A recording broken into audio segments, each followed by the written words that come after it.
O Vale da Matança. Olá, espero que você esteja bem. Nós estamos aqui mais uma vez para darmos continuidade ao estudo do livro do profeta Jeremias.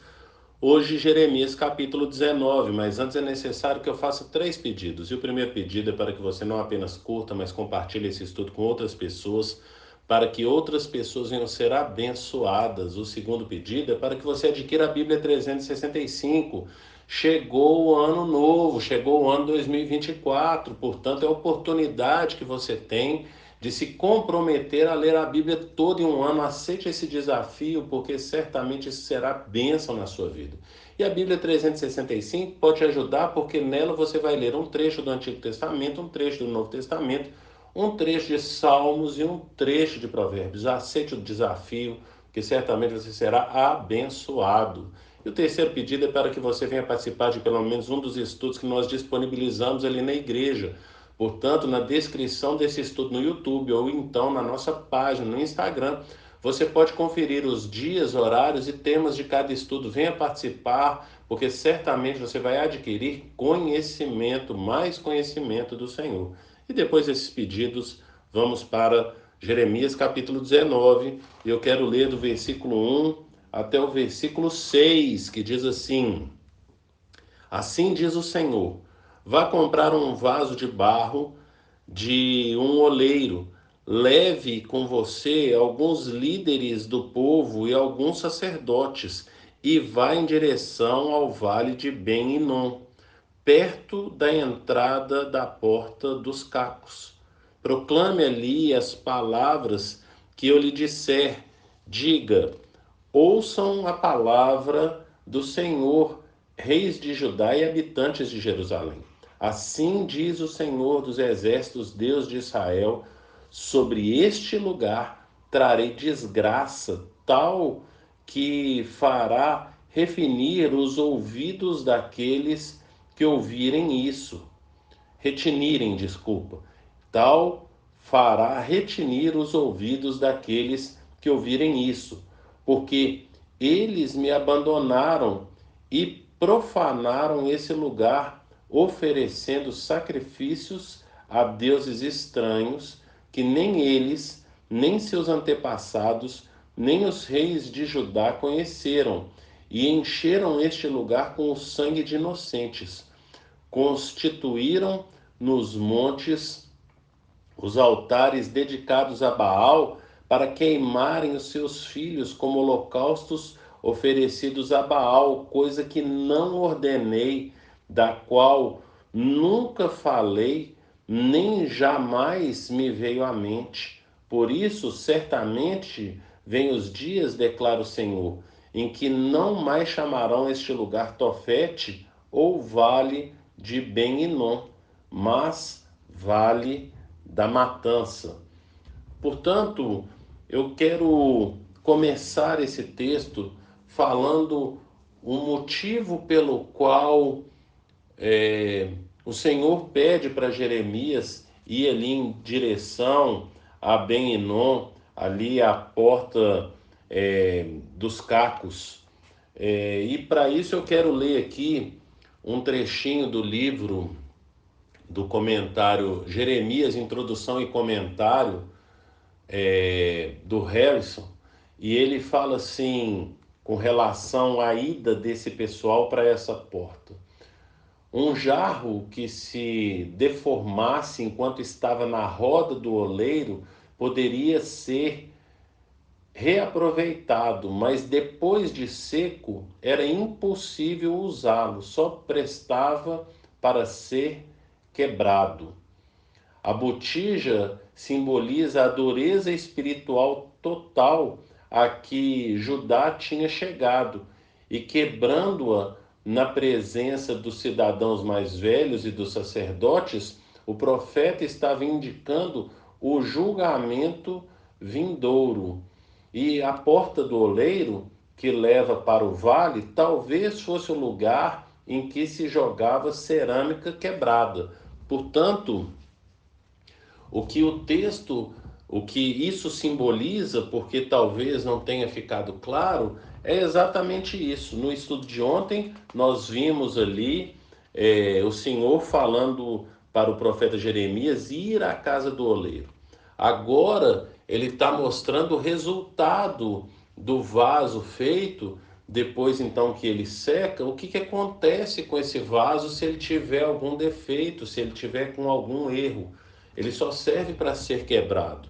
Portanto, o Senhor está trazendo essa palavra agora de juízo, mas está apontando para o povo o motivo pelo qual estava trazendo juízo. E o que a gente percebe aqui é que ele está se referindo aqui, então, a Baal a respeito dos sacrifícios humanos, não é verdade?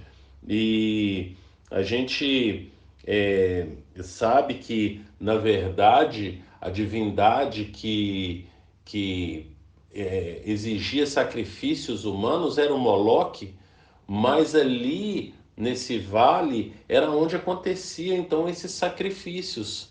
E isso você pode conferir aqui mesmo no livro do profeta Jeremias, lá no capítulo 7, versículo 31. Portanto, o que o Senhor estava acusando o povo é de uma atrocidade a respeito de sacrifício humano, que é algo que o Senhor não tolera, porque ele jamais pediu e jamais vai pedir sacrifício humano. Mas o povo se rebelou fazendo isso que é abominação a Deus.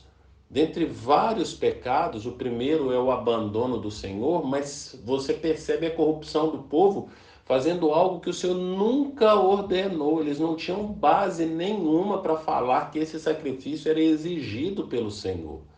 Nós sabemos que essa prática aconteceu ali no período do reinado de Manassés. Manassés, filho do rei Ezequias, agora já está chegando aí ao final do reinado de Josias.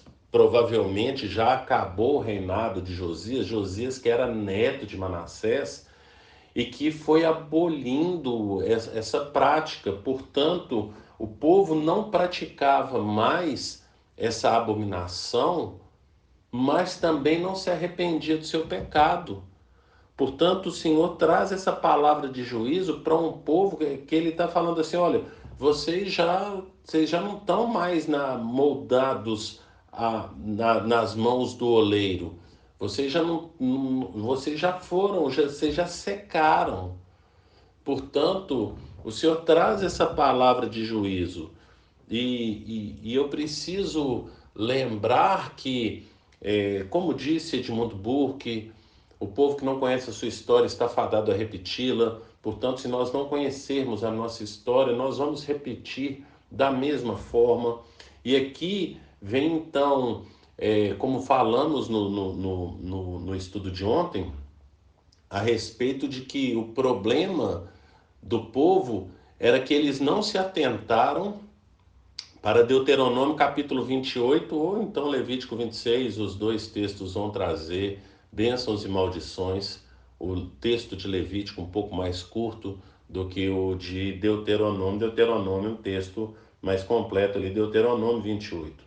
Portanto, o Senhor estava falando a respeito da palavra dele e trazendo as consequências e falando e lembrando para o povo: olha, eu falei que se vocês não colocarem em prática a minha palavra, então que viria sobre vocês maldição. Você pode ler lá em Deuteronômio capítulo 28, a partir do versículo 15. Do versículo 15 até o versículo 68, vai estar falando lá a respeito de maldição. Mas como é que a gente pega essa palavra e traz para os nossos dias? Apóstolo Paulo, na sua última carta escrita, e aí você pode abrir aí em 2 Timóteo, capítulo 3, eu quero ler com vocês aqui do versículo 1 até o versículo 5, diz assim: saibam disso. Nos últimos dias sobrevirão tempos terríveis.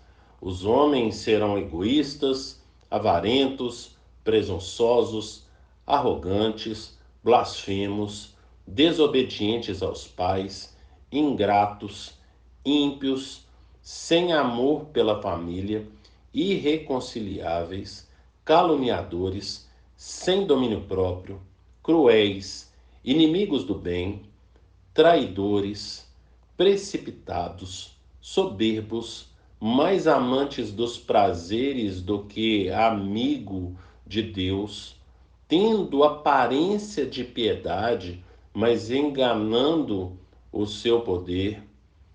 Afastem-se desses também. Portanto, o apóstolo Paulo traz características de como que seriam os nossos dias próximo da volta de Jesus. O que acontece é que houve momentos na história em que o povo pegava essas palavras e trazia para a humanidade. Mas é necessário a gente lembrar que o mundo jaz no maligno.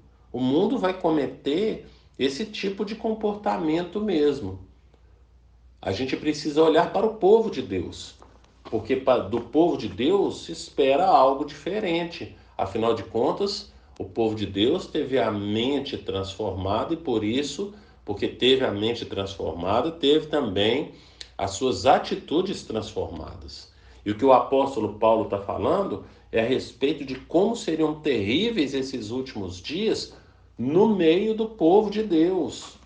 Portanto, a palavra do profeta Jeremias é para o povo de Deus, que estava cometendo então tudo quanto é tipo de abominação, e eu preciso pegar essa palavra do profeta e trazer para os nossos dias a partir das palavras do apóstolo Paulo e lembrar aos cristãos que se tivermos a nossa mente transformada, temos automaticamente que ter as nossas atitudes transformadas.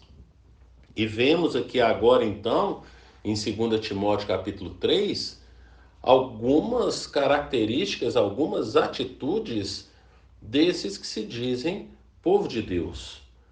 Portanto, Paulo fala em Gálatas capítulo 6, versículo 7, eu repeti isso várias vezes em vários estudos aqui no estudo do profeta Jeremias, que tudo que o homem plantar, isso também ceifará.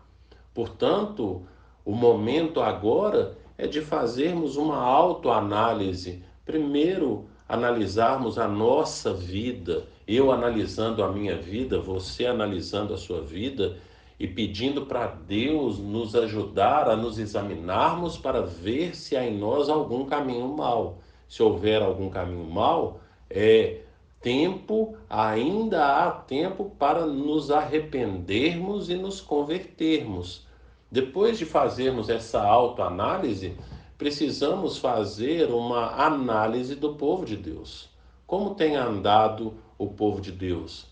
Quer no nosso GC, quer na nossa igreja, quer no meio daqueles que se dizem povo de Deus, como tem sido o comportamento?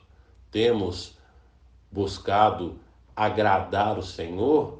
Temos buscado uma vida de santidade? Afinal, o autor aos Hebreus diz lá em Hebreus, capítulo 12, versículo 14: sem santidade ninguém verá o Senhor. Portanto, há tempo de nos arrependermos, convertermos e buscarmos uma vida de santidade. Faça essa autoanálise. Pense nisso e que o Senhor te abençoe.